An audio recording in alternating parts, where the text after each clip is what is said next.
Welcome back to Primetime News. And a special welcome to viewers on onespotmedia.com as well as TVJ International in the Cayman Islands. We begin with the news this evening that a proposed multi-million-dollar tourism development on Jamaica's north coast is facing mounting opposition over concerns about its potential environmental impact. At a public consultation meeting on Wednesday, residents and environmentalists pushed back against plans by Sandals Resorts to construct overwater suites in Mammee Bay, St. Anne.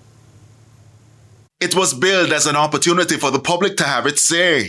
Representatives from Sandals, the National Environment and Planning Agency NEPA, environmental advocates and residents coming face to face as the environmental impact assessment for proposed overwater suites at Sandals Duns River came up for public scrutiny on Wednesday. The public meeting is a preliminary action as required by the EIA process, and thus no final decision has yet been made on the application. Participants should know that this public meeting is deemed important and the outcome from the meeting will be submitted to the Natural Resources Conservation Authority to guide the decision-making process. Questions surrounding coastal development, public access, and the environmental footprint of large tourism projects have been making their way into the public domain, with environmental activists challenging what they say is the gradual loss or alteration of sensitive coastal spaces.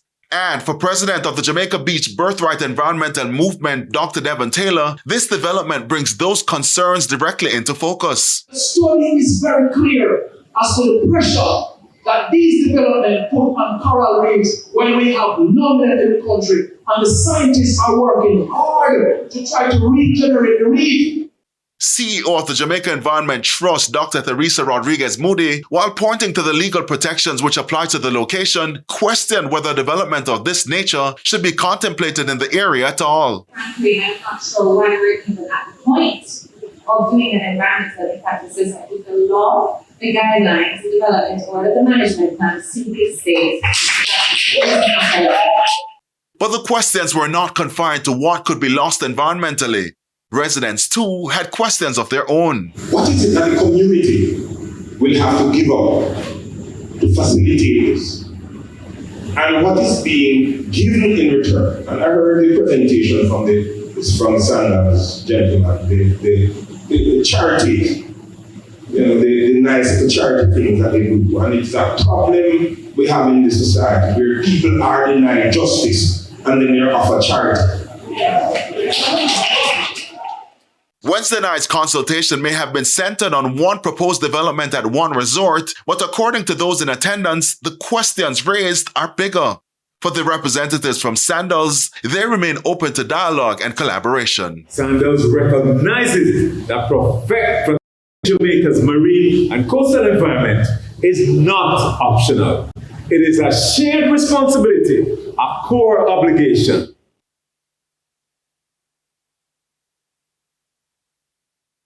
In the meantime, the Jamaica Environment Trust, JET, is calling for stronger legal protection of public access to the country's beaches, arguing that they should be recognized as public commons held in public trust. The call comes amid continued debate over beach access and the government's beach access and management policy introduced in March. Prince Moore has the details. The Jamaica Environment Trust, JET, says while the government's beach access and management policy is an important step towards addressing long-standing concerns, it does not go far enough in establishing access to beaches as a legal right. The environmental group is particularly concerned that the policy defines a public beach based on government ownership, potentially leaving out privately owned beaches that have traditionally been used by the public for bathing or fishing. JET Chief Executive Officer Dr. Teresa Rodriguez Moody says the debate should move beyond the percentage of beaches available to the public. She argues that the central question is whether Jamaicans have a right to access their beaches, regardless of who owns the adjoining land or holds a license to operate there. JET is recommending an enforceable public right to access, including routes to reach the shore, protection for traditional bathing and fishing beaches, and safeguards to prevent fees, development, or licensing conditions from becoming barriers. The organization says any new framework must balance public access with environmental protection, safety, property rights, and legitimate commercial interests. JET is urging the government to go beyond its commitment to provide at least one public beach in each parish and establish a rights-based framework that recognizes Jamaica's beaches as a shared national resource. In a social media post on Wednesday, the Ministry of Tourism published information on public bathing beaches in each parish, stressing that the locations provide Jamaicans with free access to the coastline. The ministry is urging Jamaicans to identify recognized public bathing beaches in their communities and says more information on public beach access will be provided. Prince Moore, TVJ News. Jamaica and the United States have signed the Status of Forces Agreement, or SOFA, aimed at deepening security and defense cooperation between the two countries. The agreement establishes the terms under which members of the U.S. Armed Forces may be temporarily present in Jamaica for mutually agreed activities, including training exercises and joint operations. The signing follows talks between U.S. Secretary of War Pete Hegseth and Jamaica's Deputy Prime Minister and Minister of National Security Dr. Horace Chang on the margins of the America's Counter Cartels Coalition Forum in Panama on August 12. According to a statement from the National Security Ministry, Jamaica now joins more than 120 countries with similar agreements with the United States.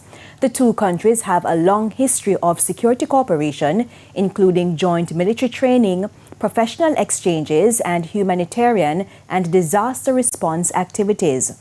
The new agreement is expected to provide a more modern and predictable framework that cooperation with increased focus on regional security, disaster response, and efforts to combat organized criminal networks involved in the trafficking of drugs, guns, and people.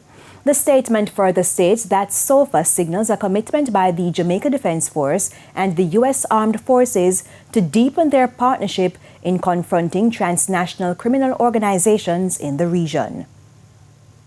Bail decision deferred. The court has not yet decided whether the 28-year-old deportee involved in the violent attack of minors at the Zimise Beach event in St. Anne will be granted bail.